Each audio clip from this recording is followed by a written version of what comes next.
Laudetur Jesus Christus, alabado sea Jesucristo. Paz y bien en Cristo Jesús, lo saluda su hermano Padre Francisco Estrada Sandoval, en este sexto continente, el continente virtual, a que también somos enviados a evangelizar. Euntes docete omnes gentes, vayan y enseñen a todas las naciones.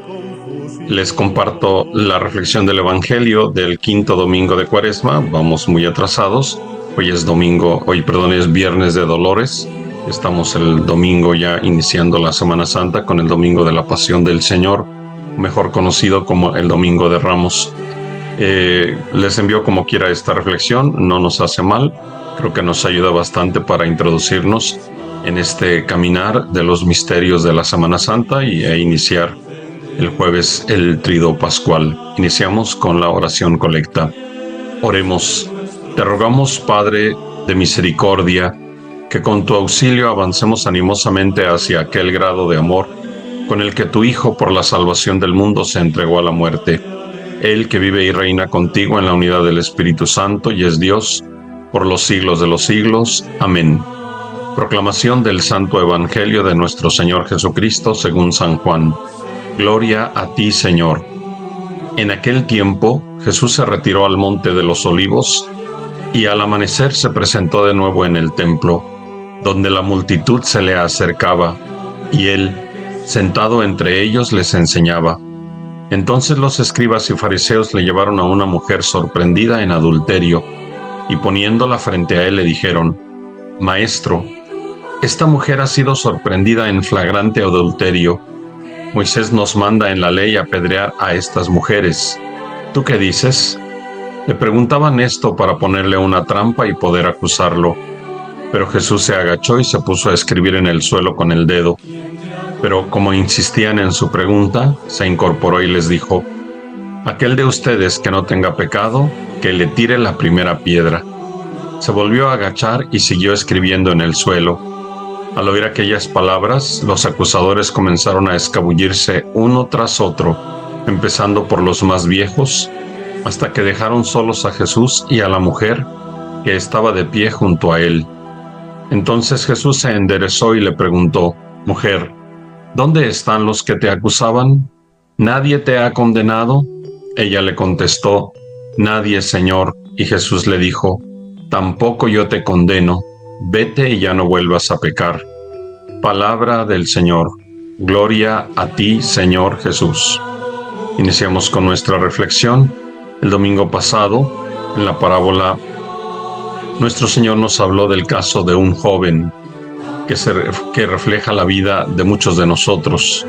Hoy no es una parábola, es el caso del así llamado Evangelio de la mujer adúltera, que así como le han cambiado el nombre a la parábola del Hijo Pródigo por la parábola del Padre Misericordioso, también sería justo que le cambiáramos el nombre a este Evangelio. Posiblemente se me ocurre la mujer dichosa que se encontró con Cristo. Hay que precisar que esta no es Santa María Magdalena. Lamentablemente se le ha atribuido a Magdalena el papel de la mujer adúltera, pero no es ella. Sería también importante reivindicar a Santa María Magdalena de ese rol equivocado que se le ha dado. Lamentablemente la película de la Pasión de Mel Gibson comete un error grave, identificando a esta mujer con Magdalena. Es muy sencillo de comprender. Si la tradición de la Iglesia ha identificado a la familia de Betania, de Lázaro, Marta y María Magdalena, con la familia de esta última, Magdalena, en el Evangelio que nos ocupa estamos en el capítulo 8 de San Juan, y apenas 2 capítulos después, en el capítulo 11, tenemos la muerte de Lázaro. Y Betania está, dice el Evangelio, a unos 3 kilómetros de Jerusalén, y muchos judíos habían ido a la casa de Marta y María para consolarlas por la muerte de su hermano. Juan 11, del 18 al 19. Por lo que resulta imposible que una mujer adúltera, en el contexto de la ley de Moisés, como lo dicen los fariseos, y en la cerrazón del corazón de la gente, se hubieran atrevido a ir a la casa de la adúltera y en gran cantidad de gente, y de hecho se quedan con Marta y María algunos días. Al ver Jesús el llanto de María y de todos los judíos que estaban con ella, su espíritu se conmovió profundamente y se turbó y preguntó: ¿Dónde lo han puesto? Le contestaron: Señor, ven a ver. Y Jesús lloró. Los judíos decían: miren cómo le amaba. Pero algunos dijeron: si pudo abrir los ojos al ciego, ¿no podía haber hecho algo para que éste no muriera? Jesús, conmovido de nuevo en su interior, se acercó al sepulcro. Era una cueva cerrada con una piedra. Jesús ordenó: quiten la piedra. Marta, hermana del muerto, le dijo: Señor, ya tiene mal olor, pues lleva 4 días. Juan 11, del 33 al 39. De Magdalena sí se dice, en cambio: habiendo pues resucitado Jesús por la mañana el primer día de la semana, apareció primeramente a María Magdalena, de quien había echado 7 demonios. Marcos 16:9. ¿No sería justo querer sacarle los trapitos al sol a la apóstol apostolorum, a la apóstol de los apóstoles, poniéndose meticuloso sobre lo que significan exactamente los 7 demonios, para centrarse en el demonio? Mejor es centrarse en la infinita misericordia de Dios y en el amor especial por nuestro Señor Jesucristo, con el que ella se ganó en ser la primera apóstol de la resurrección. Aclarado este punto, pasamos a reflexionar en el Santo Evangelio. En aquel tiempo Jesús se retiró al monte de los Olivos, y al amanecer se presentó de nuevo en el templo, donde la multitud se le acercaba, y él, sentado entre ellos, les enseñaba. Los evangelios nos presentan a nuestro Señor, que pasa la noche en oración, en retiro, en silencio, y particularmente en el contexto de momentos muy importantes, aunque no exclusivamente. Como antes de iniciar su vida pública, fue guiado por el Espíritu Santo al desierto, donde estuvo ayunando 40 días y 40 noches. Mateo capítulo 4 del 1 al 11, Marcos capítulo 1 del 12 al 13, Lucas capítulo 4 del 1 al 13. Jesús se retiró a una montaña para orar y pasó toda la noche en oración con Dios. Cuando se hizo de día, llamó a sus discípulos y eligió a 12 de ellos, a los que dio el nombre de apóstoles. Lucas 6 del 12 al 19. Entre estos pasajes que podemos citar y los muchos otros momentos como estos que no están escritos, como dice San Juan, Juan 21-25, pero sin duda alguna, los 30 años de vida oculta es la palabra más elocuente sobre la necesidad de hacer oración, silencio, interiorización. La necesidad de la íntima unión de Jesús de Nazaret con su Padre Celestial, guiado por el Espíritu Santo. Así vivió la misión. No fue un carrizo vacío, no fue un filántropo, y lo que está por suceder a las puertas del templo requieren de la presencia de Dios. Solo desde Dios, rico en misericordia, aquella pobre mujer que nos representa a todos podrá ser rescatada de las garras del acusador, de las garras del demonio acusador, como lo llama San Juan en el Apocalipsis. El dragón grande, la antigua serpiente, conocida como el demonio o Satanás, fue expulsado. El seductor del mundo entero fue arrojado a la tierra y sus ángeles con él. Oí entonces una voz fuerte en el cielo que decía: por fin ha llegado la salvación, el poder y el reinado de nuestro Dios y la soberanía de su ungido, pues echaron al acusador de nuestros hermanos, el que los acusaba día y noche ante nuestro Dios. Apocalipsis 12 del 10 al 12. El demonio se presentará ante nuestro Señor en la persona de los escribas y fariseos. Tristemente ellos aceptan ser instrumentos de Satanás. Son del linaje de Satanás, según aquellas palabras del inicio de la creación. Entonces Yahvé Dios dijo a la serpiente: por haber hecho esto, maldita seas entre todas las bestias y entre todos los animales del campo. Sobre tu vientre caminarás y polvo comerás todos los días de tu vida. Enemistad pondré entre ti y la mujer, y entre tu linaje y su linaje. Génesis 3 del 14 al 15. Entonces los escribas y fariseos le llevaron a una mujer sorprendida en adulterio, y poniéndola frente a él le dijeron: Maestro, esta mujer ha sido sorprendida en flagrante adulterio. Moisés nos manda en la ley apedrear a estas mujeres. ¿Tú qué dices? Le preguntaban esto para ponerle una trampa y poder acusarlo.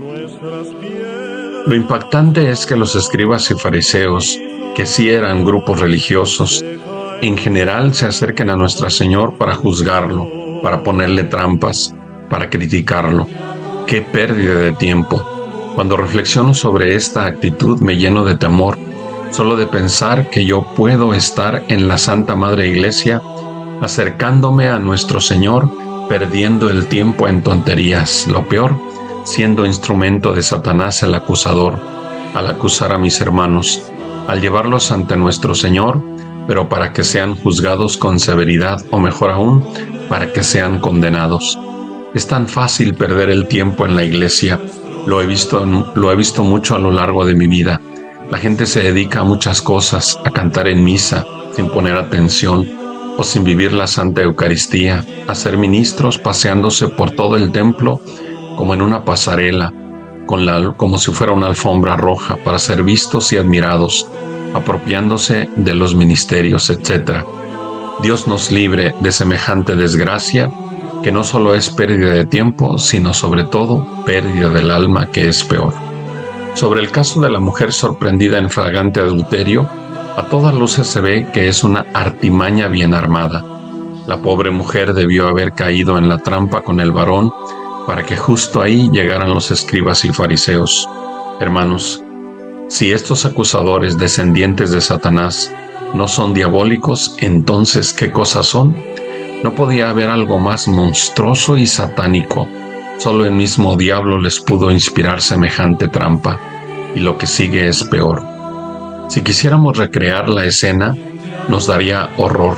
Los nazis se quedan cortos, y aquí estamos hablando de dos grupos de iglesia, de dos grupos parroquiales o diocesanos, los escribas y fariseos, que así como encontraron a la mujer en flagrante adulterio, desnuda, la llevan por todo el pueblo, arrastrándola, jalándola de los cabellos a empujones, a trompadas, con gritos e insultos, como si de verdad se escandalizaran del adulterio. ¿Quién sabe si esta calaña de viejos eran de la calaña de los que acusaban a Susana en otro tiempo? Aquel año, dice el Antiguo Testamento, habían sido nombrados jueces dos ancianos escogidos entre el pueblo. En ellos se verificó lo que dijo el Señor: la corrupción ha salido de Babilonia, de los ancianos que hacían de jueces y que parecían guiar al pueblo. Estos dos ancianos venían a menudo a casa de Joaquín, y todos los que tenían algún pleito se dirigían a ellos.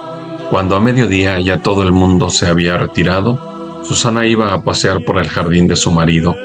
Los dos ancianos que la veían ir a pasear todos los días empezaron a desearla. Perdieron la cabeza, dejando de mirar al cielo y olvidando sus justos juicios. Los dos estaban apasionados de ella, pero sin manifestarse el uno al otro su pasión, porque tenían vergüenza de descubrir el deseo que tenían de pecar con ella, y trataban afanosamente de verla todos los días. Daniel 5, del 5 al 12. La chusma que veía aquella escena debe de haberse endemoniado, como sucede siempre en estos casos, sea que la persona es inocente o no, y si es culpable, aún peor.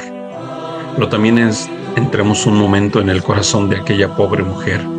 Sabía muy bien lo que le esperaba: la muerte pública a pedradas, fruto de una sociedad hipócrita y puritana. Nuestro Señor, por su parte, está en el templo, lleno de inspiración, enseñando a la multitud, que con agrado escucha las palabras de vida eterna. También este momento había sido calculado fríamente por los acusadores, prole del diablo, los escribas y fariseos.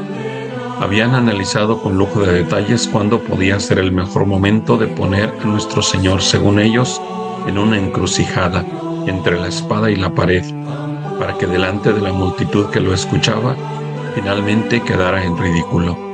De repente al templo comienza a llegar el griterío, y con el griterío el hervidero de gente endemoniada, hipócritamente escandalizada por el adulterio de aquella pobre mujer.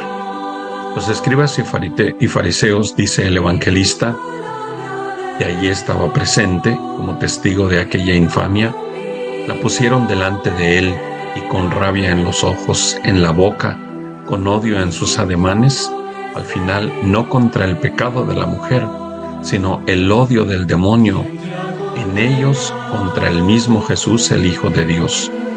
Entonces el acusador, el diablo, por boca de los escribas y fariseos, Comienza a recordar a Jesús y a todos los presentes la ley de Moisés. El diablo, como en las tentaciones del desierto, se convierte, según él, en un exégeta, en un intérprete de las Escrituras. Cuidado con la manera de interpretar las Escrituras. Cuidado con el corazón con el que interpretamos la palabra de Dios. No sea que sea una inspiración diabólica, sobre todo cuando es una cosa en contra del prójimo y para destruir el prójimo. Maestro, esta mujer ha sido sorprendida en flagrante adulterio. Moisés nos manda en la ley apedrear a estas mujeres. ¿Tú qué dices? La hipocresía, la mentira, la inspiración de Satanás es la inspiración de ellos. Pondré en enemistad entre tu descendencia y su descendencia, había dicho Yahvé a la antigua serpiente, el diablo. Y aquí están los descendientes de la antigua serpiente, los anticristos, los acusadores, dice el Apocalipsis, el demonio, el que los acusaba ante Dios día y noche. Tristemente, son hijos del diablo, con fundamentos a medias, pues la ley también le daba la pena de muerte al adúltero. Dice así: si un hombre comete adulterio con la mujer de otro hombre, que cometa adulterio con la mujer de su prójimo, el adúltero y la adúltera ciertamente han de morir. Levítico 20:10. Y aquí solo vemos a la mujer. Hay toda una farsa bien montada que solo puede ser espantosa obra de Satanás. ¿Tú qué dices?, le preguntan, y de verdad les importa muchísimo la respuesta de Jesús. Aquí no hay vuelta de hoja, según ellos, astutos, pues los hijos de este mundo son más astutos que los hijos de la luz. Lucas 16:8. La cuestión es la siguiente. En principio nuestro Señor no podía contradecir la ley de Moisés, aunque sabemos que es de suyo una ley imperfecta, pues el mismo Señor Jesús lo dijo: no he venido a destruir la ley y los profetas, sino a darle plenitud. Mateo 5:17. Sin embargo, en ese momento lo que más querían ellos era, debido a que nuestro Señor predicaba la misericordia, el perdón, se pronunciara en contra de la ley de Moisés y cayera en la trampa que le habían tendido, o mejor, que el mismo acusador, el diablo, Satanás, usándolos, le había puesto trampa a nuestro Señor y así tener de qué acusarlo. Están buscando algo. Lo vamos a ver el domingo de la Pasión del Señor y el Viernes Santo en la proclamación de la Pasión del Señor, buscando falsos testigos. Pero también había otra posibilidad en la que nuestro Señor saldría perdiendo según ellos. Si aprueba la ley de Moisés y da su veredicto en acuerdo con la ley de Moisés, entonces toda su predicación de perdón y misericordia se derrumbaba de un solo golpe y se convertía en un demagogo más, en un charlatán, en un miedoso incapaz de defender a los pecadores y sobre todo a las mujeres. Según ellos no tenía salida, estaba acorralado. Si esto no es obra del mismo diablo, entonces ¿de quién es? Y cada vez que en mayor o menor grado se repite la historia, los acusadores se convierten en instrumentos descendientes de Satanás, aunque comulguen la Eucaristía todos los días, peor para ellos. Así lo dice San Juan. El gran dragón, la antigua serpiente, conocida como el demonio o Satanás, fue expulsado, el seductor del mundo entero, fue arrojado a la tierra y sus ángeles con él. Oí entonces una voz en el cielo que decía: por fin ha llegado la salvación y el poder y el reinado de nuestro Dios y la soberanía de su ungido, pues echaron al acusador de nuestros hermanos, el que los acusaba día y noche ante nuestro Dios. Apocalipsis 12:10-12. Para mi reflexión, en mi deseo sincero y humilde de ser discípulo misionero de Cristo, ¿cómo es mi oración? ¿He acusado a mis hermanos en algún momento? ¿He hecho público su pecado? Soy consciente que si acuso me pongo en la fila de los descendientes de la antigua serpiente, que está en enemistad con la descendencia de la Santísima Virgen, como dice el libro del Génesis. Pero Jesús se agachó y se puso a escribir en el suelo con el dedo. Pero como insistían en su pregunta, se incorporó y les dijo: aquel de ustedes que no tenga pecado, que le tire la primera piedra. Se volvió a agachar y siguió escribiendo en el suelo. Al oír aquellas palabras, los acusadores comenzaron a escabullirse uno tras otro, empezando por los más viejos, hasta que dejaron solos a Jesús y a la mujer que estaba de pie junto a él. Entonces Jesús se enderezó y le preguntó: Mujer, ¿dónde están los que te acusaban? ¿Nadie te ha condenado? Ella le contestó: Nadie, Señor. Y Jesús le dijo: Tampoco yo te condeno. Vete y ya no vuelvas a pecar. Jesús se agachó y se puso a escribir en el suelo con el dedo. Es una escena bellísima que contrasta con la soberbia y la altanería de los escribas y fariseos, los acusadores.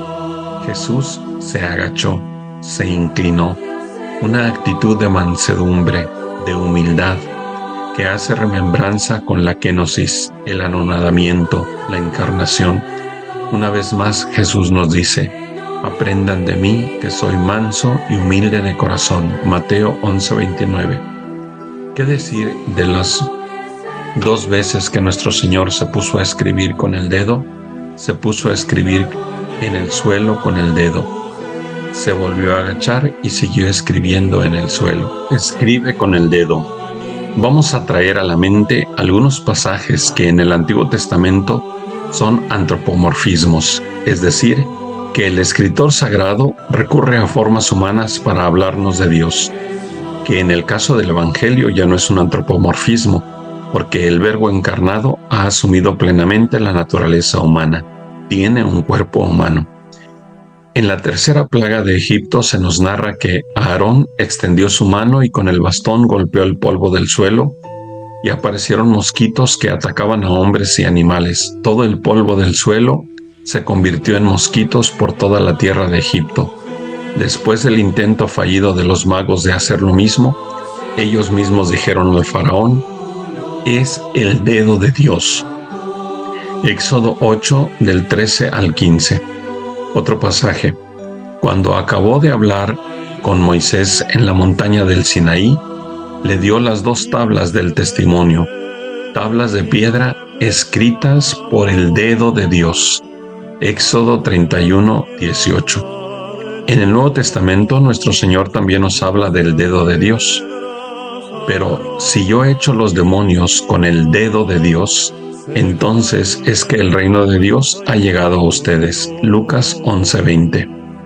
Efectivamente, cuando el Señor Jesús está escribiendo en la tierra, es el mismo dedo de Dios el que está escribiendo. ¿Y qué escribe? Nos hemos preguntado siempre y en realidad nunca lo sabremos. Solamente podemos hacer unas cuantas reflexiones, ya que el Espíritu Santo ha querido que San Juan nos diera este dato tan sugestivo en su Evangelio. Los escribas y fariseos están usando su dedo para acusar a la mujer. Nuestro Señor, como Dios que es, está reeditando, reescribiendo la ley de Moisés, que de Moisés no es, porque el autor de la ley está ahí mismo, escribiendo una vez más la ley de la misericordia, la ley del perdón.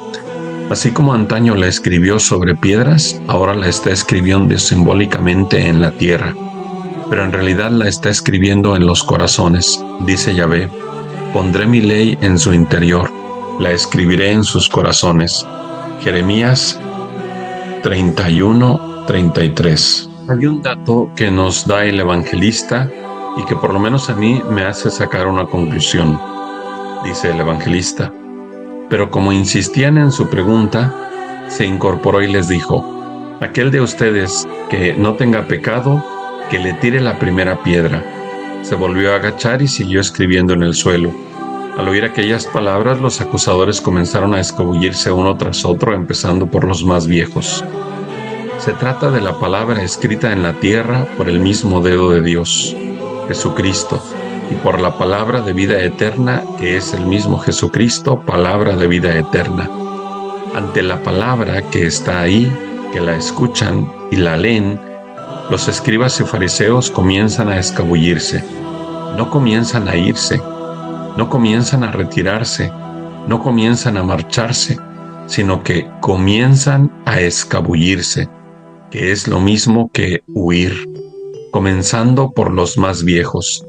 Este dato es muy interesante y en este caso, y en un comportamiento así, implica muy bien que entre más viejo, más mañoso.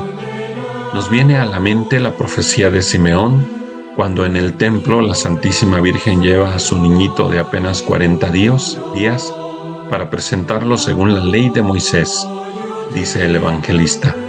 Simeón los bendijo y dijo a su madre María: He aquí este niño ha sido puesto para la caída y el levantamiento de muchos en Israel, y para ser señal de contradicción, y una espada te traspasará aún tu propia alma, a fin de que sean revelados los pensamientos de muchos corazones, a fin de que sean revelados los pensamientos de muchos corazones.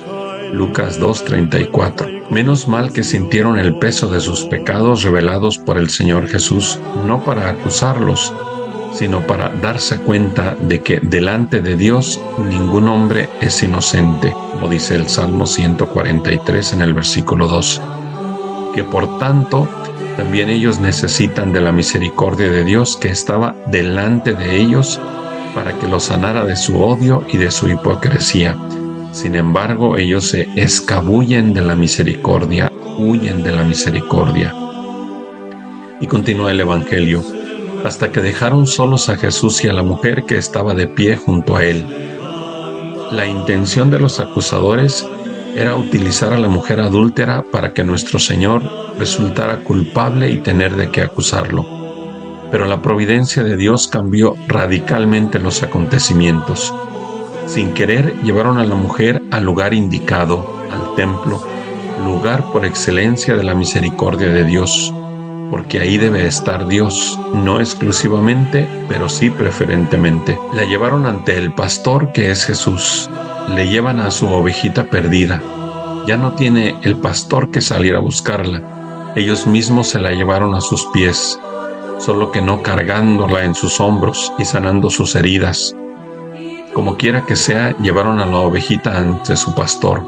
Ahora él la sanará. Están solos Jesús y la mujer de pie junto a él. Se acabó el espectáculo, el chisme, el mitote. Ya no hay circo en el que divertirse sádicamente con el pecado ajeno, que también es el propio pecado. En realidad, ahora es cuando la gente tendría que estar ahí para ver cómo nuestro Señor sana a esa mujer adúltera. Pero eso no es noticia, eso no es diversión, eso no vende en los medios de comunicación, eso no es viral para las redes sociales. El escándalo sí, el desprestigio sí, las caídas de los hermanos, sus pecados y sobre todo si son públicos, eso sí es un show digno de ver, de comentar, de difundir. Eso es morbo. Hasta que dejaron solos a Jesús y a la mujer que estaba de pie junto a él. La escena es única. Nuestro Señor inclinado y la mujer de pie junto a él. Esto bastaría para contemplar todo el evangelio de la misericordia con esta mujer adúltera.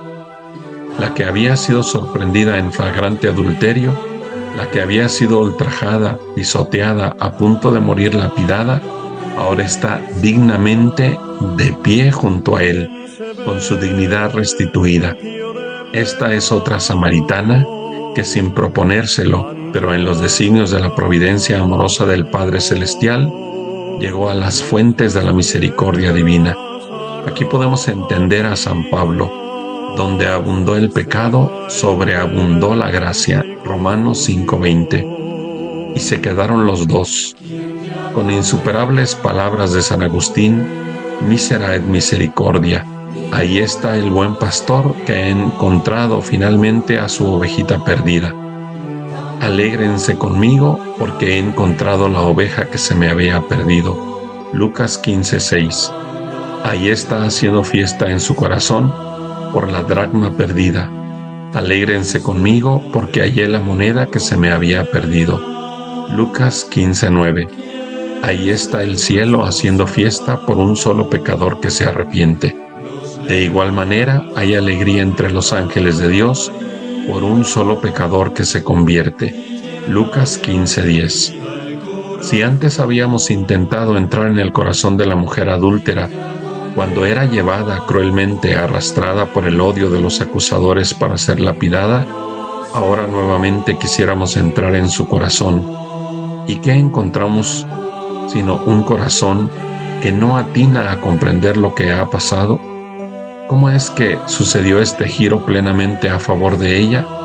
Antes había estado con un hombre que la usaba como instrumento de placer y luego la desechaba, como dice el Santo Padre, el Papa Francisco, en esta cultura del descarte.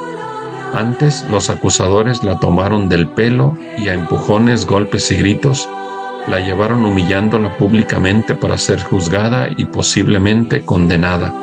Pero ahora está sola ante otro hombre, un hombre que está inclinado ante ella, con una mirada purísima, mirándola como nadie la ha visto. En sus ojos se puede ver los abismos infinitos de la eternidad. Su rostro refleja una gran paz. Sus ademanes no son los ademanes de sus acusadores, sino gestos de compasión y de ternura, de misericordia. De repente, pues, se encuentra sola de pie junto a Jesús. A un cierto momento se da cuenta que a la angustia y a la desesperación viene la paz. Algo comienza a gestarse en su interior. Ella, sola, de pie junto a Jesús, como buena israelita, le habrán venido a la mente las palabras del Salmo 125 que proclamamos este quinto domingo de Cuaresma. Como cambian los ríos la suerte del desierto, cambiaste también ahora nuestra suerte, Señor, y entre gritos de júbilo cosechamos aquellos que sembramos con dolor. Al ir íbamos llorando, cargando la semilla. Al regresar, cantando, venimos con nuestras gavillas. Hasta aquí el Salmo. ¿Cuántas veces el resto de su vida esta mujer adúltera habrá traído a su mente esta escena? Ella sola, de pie junto a Jesús. Nosotros, ya al final de esta Cuaresma, introduciéndonos en los santos misterios pascuales, quisiéramos también estar solos, de pie ante Jesús, o quizá postrados humildemente ante su presencia santa, ante el trono de la infinita misericordia, ante los torrentes infinitos de la misericordia, como esta mujer adúltera que está recibiendo los torrentes infinitos de la misericordia del corazón amoroso del Señor Jesús, mientras está sola de pie junto a Jesús. Este ejercicio lo podemos hacer en estos días santos. Nuestro querido evangelista San Juan, el discípulo amado, el que fue testigo de la misericordia obrada con la mujer adúltera, el evangelista que por la pureza de corazón recibió la vista de águila para asomarse y sumergirse en los abismos de la misericordia de su Señor Jesucristo, como dice la bienaventuranza: bienaventurados los limpios de corazón, porque ellos verán a Dios. Mateo 5:8. El discípulo joven que, unido a la Virgen Madre, acompañó al Maestro hasta la cruz, a él lo podemos tomar como nuestro Maestro y hacer lo que nos dice al estar de pie con él, con las santas mujeres, con la Virgen Madre, contemplar al crucificado como él nos lo pide. Mirarán al que traspasaron. Juan 19:37. En otras palabras, contemplar por la herida abierta del costado del Señor su sagrado corazón, abismo infinito de misericordia. Solo ahí, en ese corazón, abismo de misericordia, aprenderemos la misericordia. Como la mujer adúltera, estar solos de pie junto a Jesús, solos, postrados humildemente ante Jesús. Para Madre Inés, alma de profunda oración contemplativa, uno de sus ejercicios de contemplación es precisamente lo que nos pide el discípulo amado. Así nos lo relata ella en sus escritos. Con la luz de tu gracia ha profundizado mi alma. Cuánto le ha sido posible la infinita grandeza, la majestad, la omnipotencia, el tesoro de ciencia y de sabiduría, de misericordia, humildad y ternura que encierra ese divino corazón, centro del mío, tan ruin, tan miserable, tan pequeño, tan mezquino, y al sentirse invadido y penetrado de confusión y vergüenza, y como aplastado por la grandeza y misericordia de ese tu divino corazón, de ese abismo, le salieron alas y ha ido a refugiarse a ese costado divino, ardiente en amor y confianza. ¿Y qué ha pasado entre estos dos corazones, cuyos dos abismos solo los lazos de tu infinita caridad pudieron unir? Oh Dios mío, yo sé, yo siento que me amas con amor de predilección, y esta predilección por tan ruin criatura no acierta mi alma a comprender. Es que eres Dios de amor, Dios de misericordia. Ahí está todo. Hasta aquí las palabras de Madre Inés. Entonces Jesús se enderezó y le preguntó: Mujer, ¿dónde están los que te acusaban? ¿Nadie te ha condenado? Ella le contestó: Nadie, Señor. Y Jesús le dijo: Tampoco yo te condeno. Vete y ya no vuelvas a pecar. ¿Cuál obra literaria podríamos encontrar más hermosa y a la vez más sencilla que el Santo Evangelio, cual banquete exquisito que nutre el alma de Dios mismo? Contemplemos la escena. Después de aquella tormenta, después de aquella tempestad iniciada por los acusadores, descendientes de la antigua serpiente, ahora reina la calma. Parece como si hubiéramos estado en la tempestad de la barca abatida por las olas, cuando los discípulos despertaron al Maestro, quien apaciblemente dormía sobre un cojín en la popa de la barquilla, instándole: Maestro, ¿no te importa que nos hundamos? Él entonces se despertó, se encaró con el viento y dijo al mar: Cállate, cálmate. El viento se apaciguó y siguió una gran calma. Mateo 4, del 37 al 39.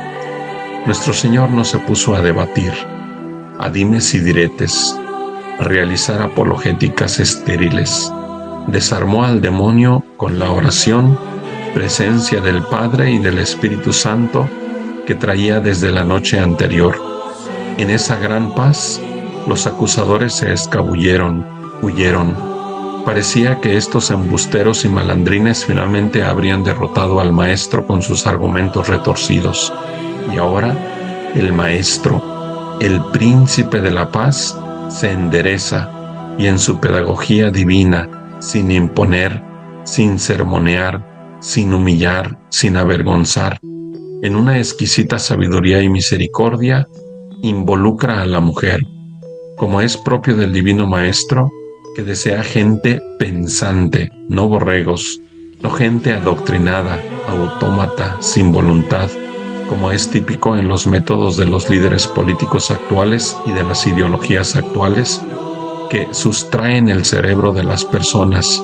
En cambio, el Divino Maestro siempre hace preguntas, invita a analizar, a reflexionar, a interiorizar, a sacar conclusiones. Nunca da respuestas. Mujer, ¿dónde están los que te acusaban? ¿Nadie te ha condenado? En el fondo la pregunta pareciera extraña, porque es evidente que los acusadores con la cola entre las patas se han escabullido. Les salió el tiro por la culata. Ya no están ahí. Pero la pregunta va más allá de la presencia de los acusadores, que adquiere sentido con la segunda pregunta: ¿nadie te ha condenado? En otras palabras, mira, mujer, aunque se levante un batallón de acusadores descendientes de la antigua serpiente, y aunque de hecho según ellos te condenaran, recuerda, mujer, aunque un ejército acampe contra ti, no temerá tu corazón. Aunque contra ti se levante la guerra, estarás siempre confiando. Salmo 27. También, mujer, pareciera que le dice nuestro Señor lleno de ternura: no temas a los que solo pueden matar el cuerpo, pero no el alma. Mateo 10:28. ¿Nadie te ha condenado? Efectivamente, nadie puede condenar. Ninguna corte, ningún juez. A nuestro Señor supuestamente lo condena el Sanedrín y después Poncio Pilato, pero justamente le dirá nuestro Señor a este último: no tendrías contra mí ningún poder si no se te hubiera dado desde lo alto. Juan 19:11. Si lleváramos esta convicción en lo más profundo de nuestra alma, si nos tatuáramos estas palabras en el corazón, podríamos decir con San Pablo: si Dios está conmigo, ¿quién está contra mí? Romanos 8:31. Y esto no significa que no vayamos a ir a terminar ante una corte o algo peor. Nuestro Señor, confiando plenamente en el Padre Celestial, recibe la pena de muerte. Pero nuestro Señor asume aquella condena como causa de salvación. No son ellos los que se salen con la suya. Es nuestro Señor el que quiere salvar al mundo de esa manera misteriosa, como Él mismo lo dice. Nadie me quita la vida, yo la doy voluntariamente. Tengo poder para darla y poder para recobrarla de nuevo. Esa es la orden que he recibido de mi Padre. Juan 10:18.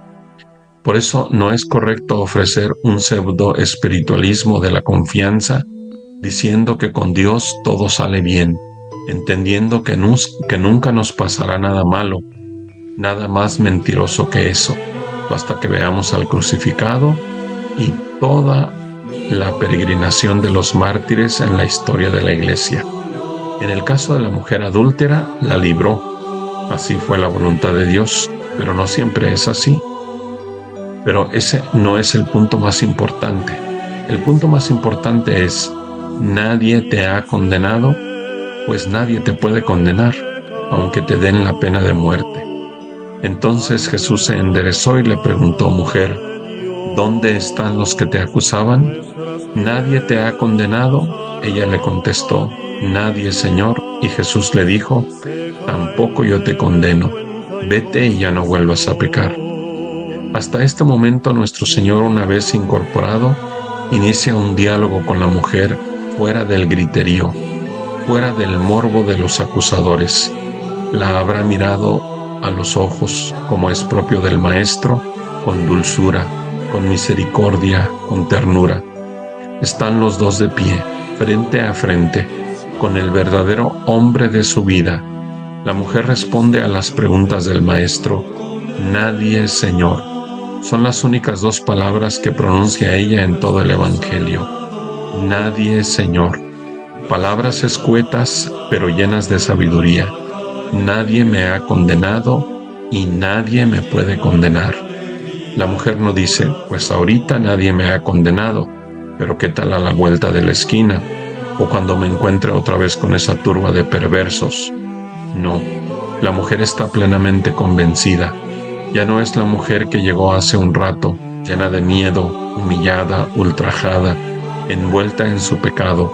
Ahora vemos a una mujer digna, confiada en su Señor, porque así lo llama: Señor, Kyrios, es decir, mi Dios.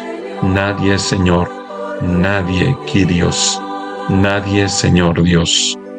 Esta confianza en su Señor, en el Kyrios, palabra griega con la que los cristianos de la primitiva iglesia se referían a nuestro Señor para decirle Dios, esta confianza en su Kyrios la hará caminar por las calles del pueblo, por la vida, con la frente en alto. Si alguien le echa en cara su pecado, ella podrá recordar las preguntas del Señor: mujer, ¿dónde están los que te acusaban? ¿Nadie te ha condenado? Los seres humanos en general vivimos con un terror ante la opinión de los demás, sobre todo en determinados ambientes. Mucha gente se alimenta del qué dirán, viven de la imagen, de la apariencia, de la fachada, aunque por dentro estén vacíos. Y no es que no tengan dignidad, sino que sí la tienen, pero viven a merced de la opinión de sus acosadores. Y claro, estas personas en su momento también son acusadores de otras personas.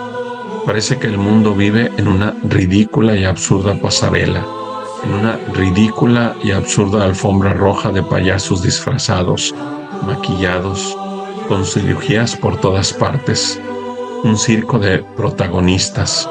Y parece que a algunos clérigos y religiosas les comienza a atraer este tipo de espectáculos en las redes sociales.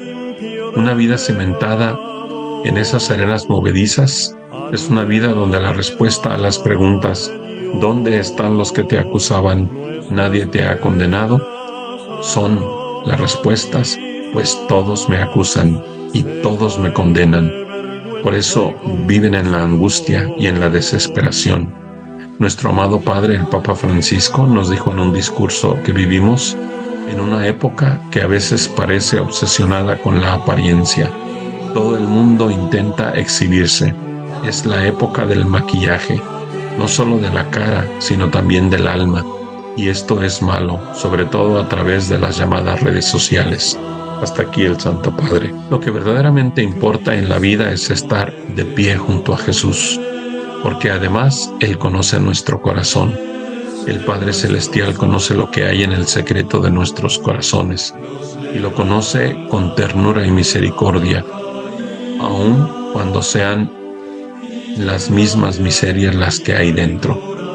Cuando estés a solas, entra en tu cuarto, cierra la puerta y tu Padre, que ve lo secreto y conoce lo secreto de tu corazón. Vamos a ver, como ahora dicen, otro posible escenario de respuesta. ¿Qué contestarías tú a estas dos preguntas? ¿Dónde están los que te acusaban? ¿Nadie te ha condenado? Posiblemente la respuesta inspirada en los complejos y rencores sería: pues sí, Señor, ya no están aquí los que me acusaban y no me condenaron, pero no se vale. ¿Cómo me trataron? Me humillaron, me pusieron un 4 y ahora ya nadie está aquí. Pero nada más espérate a que vaya al mercado a comprar y todos me van a señalar. No se diga la esposa del hombre con quien estaba. Y los hombres me van a hacer insinuaciones y lo peor, hasta me van a decir: Señor, que de segurito tengo algo que ver contigo. Que qué casualidad que me defendiste. En resumidas cuentas, lo mejor era que me hubieran apedreado. No sé si voy a poder vivir con tanto odio hacia mí. Yo creo que me voy a ir a vivir a otro lugar. Qué desgracia la mía, porque Yahvé permite que me pasen estas cosas. Yo solamente quería un ratito de placer, ni era para tanto. La gente se espanta de todo, son muy santurrones, muy persinaditos, pero en fin, a ver cómo le hago. Esta podría ser otro escenario a las respuestas de las preguntas que nuestro Señor hace a la mujer. Quizás nosotros podríamos responder esto, y quizás no me equivoque. La mujer tuvo la humildad y la necesidad de aceptar la misericordia de nuestro Señor. Tuvo la luz de la gracia del Espíritu Santo que todos tenemos, solo que esta mujer usó esta luz a su favor. Fue la gran bendición de su vida. En términos muy horizontales y simples, es lo que se llama la resiliencia. La misericordia del corazón de nuestro Señor la sanó y la puso de pie. Nosotros también podemos aprovechar cualquier circunstancia para llegar al corazón misericordioso de nuestro Señor Jesucristo. Yo creo que si miramos bien el caminar de nuestra existencia, nos daremos cuenta cómo el Espíritu Santo ha tratado de muchas maneras de llevarnos al corazón misericordioso de nuestro Señor, divis en misericordia. Pero nosotros no estamos atentos y hacemos pasitos muy pequeños. No nos fiamos del Espíritu Santo, nos creemos más sabios que Él, y las dificultades de la vida, los problemas, las adversidades, las tomamos como desgracias, y sobre todo las demás personas sin esperanza y sin fe se dejan llevar por el pesimismo y la negatividad. Y a quienes por misericordia de Dios queremos aprovechar las adversidades para acercarnos al corazón sacratísimo del Señor, nos pueden inclusive mal aconsejar, pero con la gracia y la luz del Espíritu Santo, reconociendo nuestras fragilidades e inconsistencias, podemos alentarnos con las palabras del libro de la sabiduría que nos dice: la gente pensaba que sus sufrimientos eran un castigo, pero ellos esperaban confiadamente la inmortalidad. Después de breves sufrimientos recibirán una abundante recompensa, pues Dios los puso a prueba y los halló dignos de sí. Los probó como oro en el crisol y los aceptó como un holocausto agradable. Sabiduría 3, del 4 al 6. Una vez más, Madre Inés nos ilumina con su testimonio. Ella solía llamar a las personas que le habían ocasionado sufrimientos mis más grandes bienhechores, así los llamaba, mis más grandes bienhechores. Y Jesús le dijo: tampoco yo te condeno, vete y ya no vuelvas a pecar. Jesús solo ante la mujer la absolvió de su culpa, invitándola a no pecar más. Podríamos glosar que mientras aquellos hombres sorprendieron a la mujer en flagrante adulterio, Jesús la sorprendió en flagrante arrepentimiento. Queda claro que nuestro Señor está sobre la ley de Moisés y cualquier legislación de cualquier país y en cualquier circunstancia, porque la ley fue dada por medio de Moisés, pero la gracia y la verdad nos vinieron por medio de Jesucristo, nos dice San Juan en el capítulo 1 y en el verso 17.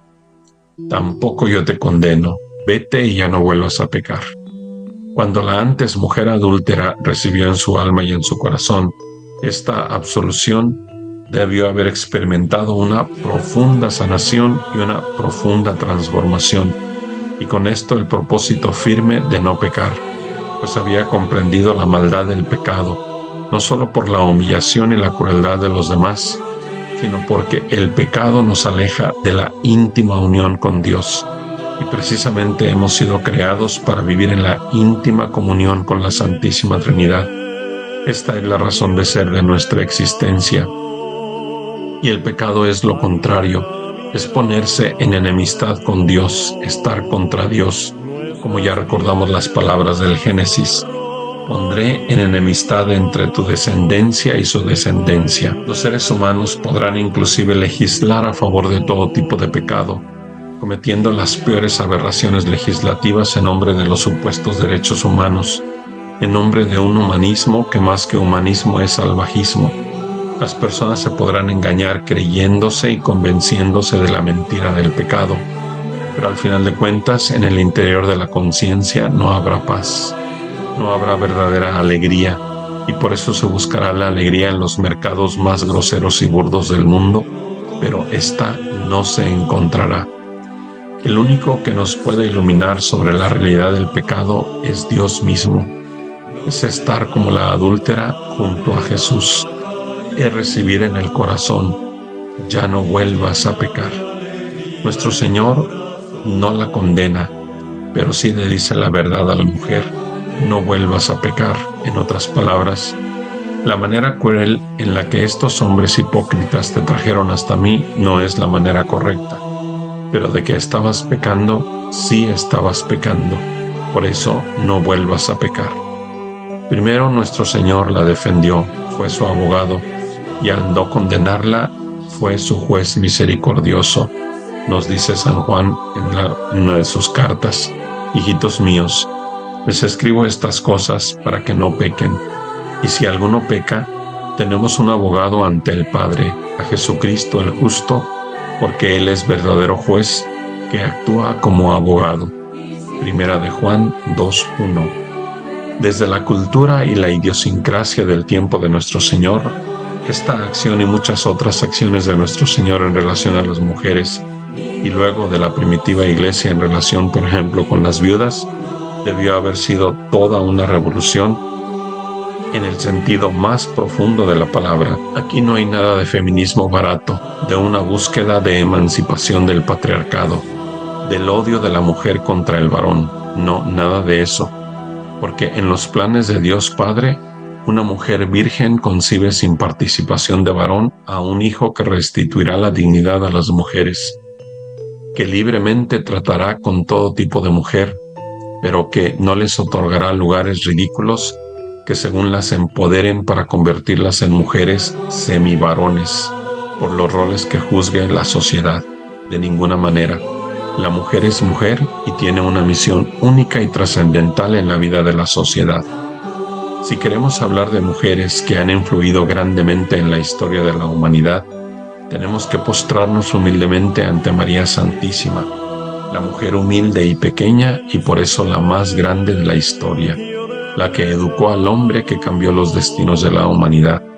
Pero también hay miles más, como las mujeres del Antiguo Testamento, las santas mujeres del Evangelio, entre las que destacan Magdalena y Marta. En la historia muchas otras conocidas y no conocidas. Por ejemplo, la gran Isabel de Trastámara, la reina que debería llevar el título también de emperatriz, la gran Isabel la Católica. la gobernante más grande de todos los tiempos, la que sabía estar horas y horas ante el Santísimo Sacramento, que vivía una vida de austeridad, la que no quiso que en sus reinos hubiese ningún tipo de esclavitud, empezando por el Nuevo Mundo, la que soñó e ideó lo que hoy es el mundo occidental en el que vivimos, la que supo poner un sistema de gobierno que aún hoy funciona en la mayoría de las naciones, etc. Estas son las mujeres hijas de la Iglesia, que no necesitan de ministerios especiales para trascender e influir en la vida de la Iglesia y del mundo. Lo otro se llama complejo de inferioridad y es muy peligroso. Dichosa mujer adúltera que en su adulterio fue conducida hasta la Corte Suprema de la Infinita Misericordia del Corazón de Jesucristo, quien no la condenó, sino que la absolvió. Dichosa y bienaventurada porque ella quiso recibir la misericordia y no volver a pecar. Me pregunto, ¿qué habría sido después con esta mujer antes adúltera? Pues su testimonio se plasmó como palabra de Dios y precisamente en el Santo Evangelio. En el Evangelio donde las mujeres, en el cuarto Evangelio, tienen un lugar prominente. En los días sucesivos, seguramente esta mujer antes adúltera habrá agradecido en su corazón a aquellos hombres crueles, porque en su maldad la llevaron ante nuestro Señor. Seguramente cuando los encontraba en la calle, lejos de mirarlos con resentimientos, los miraba con agradecimiento, con deseos de ir a estrecharles la mano y expresarles su agradecimiento. Tampoco es que se fuera a tomar un cafecito con ellos, pues es sano tomar distancia con determinadas personas, no ser ingenuos ante los acusadores que siempre están al acecho. Mejor rezar por ellos, como lo pide nuestro Señor. Amen a sus enemigos y oren por los que los persiguen, para que sean hijos de su Padre que está en los cielos. Mateo 5:44. Por otra parte, la gente en adelante la habrá visto ahora con respeto, pero tampoco habrá faltado quien, como nunca falta, que habrá lanzado dardos envenenados de odio por haber sido perdonada por ese tal Jesús de Nazaret. Pero ella, en su espíritu una vez más, se colocaría ante Jesús, su Señor, su Kyrios, quien le preguntaba: ¿dónde están los que te acusan? Y ella seguía adelante su camino, recordando en su interior: si Dios está conmigo, ¿quién contra mí? Con la segunda lectura que proclamamos este quinto domingo de Cuaresma, podemos resumir lo que fue la vida posterior de esta dichosa mujer. Después de su encuentro forzado con el corazón del Señor, pero que se convirtió en un torrente de amor y de misericordia.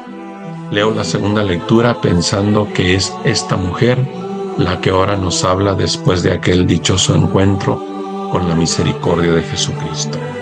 De la carta del apóstol San Pablo a los Filipenses. Hermanos, todo lo que era valioso para mí, lo consideré sin valor a causa de Cristo. Más aún, pienso que nada vale la pena en comparación con el bien supremo que consiste en conocer a Cristo Jesús, mi Señor, por cuyo amor he renunciado a todo y todo lo considero como basura, con tal de ganar a Cristo y estar unido a Él. No porque haya obtenido la justificación que proviene de la ley, sino la que procede de la fe en Cristo Jesús, con la que Dios hace justos a los que creen. Y todo esto para conocer a Cristo, experimentar la fuerza de su resurrección, compartir sus sufrimientos y asemejarme a Él en su muerte, con la esperanza de resucitar con Él entre los muertos. No quiere decir que haya logrado ya este ideal o que se haya perfecto, pero me esfuerzo en conquistarlo, porque Cristo Jesús me ha conquistado.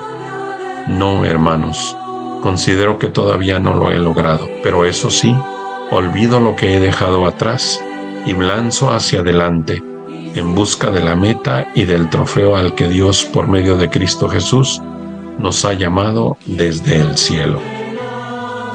Y como oración final, hacemos el Salmo 125, que también proclamamos en este quinto domingo de Cuaresma. Grandes cosas has hecho por nosotros, Señor. Cuando el Señor nos hizo volver del cautiverio, creíamos soñar. Entonces no cesaba de reír nuestra boca, ni se cansaba entonces la lengua de cantar. Aún los mismos paganos con asombro decían: grandes cosas ha hecho por ellos el Señor. Y estábamos alegres, pues ha hecho grandes cosas por su pueblo el Señor. Como cambian los ríos la suerte del desierto, cambia también ahora nuestra suerte, Señor, y entre gritos de júbilo cosecharán aquellos que siembran con dolor. Al ir iban llorando, cargando la semilla. Al regresar, cantar, vendrán con sus gavillas. El Señor esté con ustedes, que el Señor los bendiga y los guarde, su majestad los defienda, les muestre su hermosísimo rostro, el Señor les dé la paz. La bendición de Dios Todopoderoso, Padre, Hijo y Espíritu Santo, descienda sobre ustedes y permanezca para siempre. Amén. Viva Cristo Rey y Santa María de Guadalupe. Amén. Y estamos muy unidos en oración por la salud de nuestro Santísimo Padre, el Papa Francisco, aunque ya sabemos que está en casa, lo seguimos orando con él, unidos a su corazón de Padre. Oremos por nuestro Santísimo Padre, el Papa Francisco. El Señor lo conserve, le dé la vida, lo haga feliz en la tierra y no lo entregue en manos de sus enemigos. Que tu mano proteja a tu escogido, al hombre que tú fortaleciste. Y también pues los invito para que con la gracia de Dios, con la fuerza del Espíritu Santo, vivamos intensamente estos días santos, el Tríodo Santo, el misterio pascual, en el que renovamos nuestra vida bautismal. Tu hermano en Cristo Jesús, Padre Francisco Estrada Sandoval. Laudetur Jesus Christus.